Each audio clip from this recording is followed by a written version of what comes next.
Hello दोस्तों, एक बात सुनिए। इन नेताओं को बांग्लादेश के हिंदुओं की फिक्र है।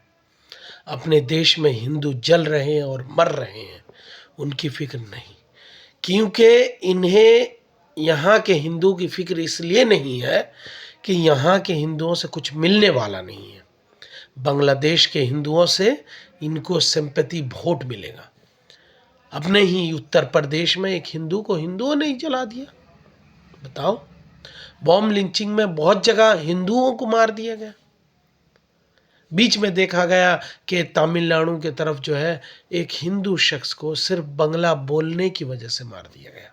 उसका घर आसाम में था। बताइए, क्योंकि इस मुल्क में नफरत इतनी फैल चुकी है, इन नेताओं ने इतनी नफरत फैला दिया है कि जो है एक दूसरे को मारने के अलावा कुछ दिखता नहीं।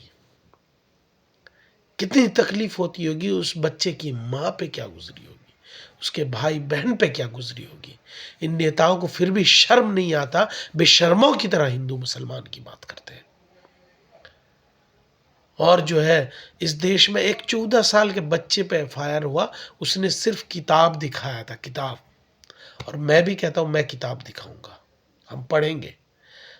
हमें पढ़ना चाहिए, हमें एजुकेटेड होना चाहिए।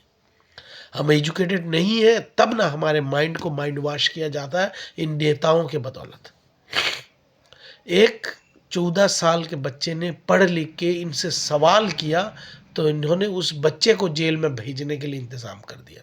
और रेपिस्ट को जेल में नहीं डाल पा रहे, कानून से चुरा के घूमने वाले को ये जेल में नहीं डाल पा रहे, चोर को जेल में नहीं डाल पा रहे, अपना जोड़ीदार बना रहे हैं। मगर उस बच्चे ने जब किताब दिखाई तो उस बच्चे को जेल में डाला गया। अरे नफरत को छोड़ो, अब तो सुधर जाओ। ये मुल्क तुम्हारा नहीं है कि मेरा नहीं है, ये हम सब का है। हम हिंदू भी हैं, मुसलमान भी है, क्रिश्चियन भी है, ईसाई भी है, सब है। हमें एक साथ मिल के रहने दो। तुम्हें राजनीति करना है करो, मगर हमें कम से कम सुकून से जीने दो हिंदू मुसलमान को। कोई हिंदू मुसलमान से नफरत नहीं करता, कोई मुसलमान हिंदू से नफरत नहीं करता।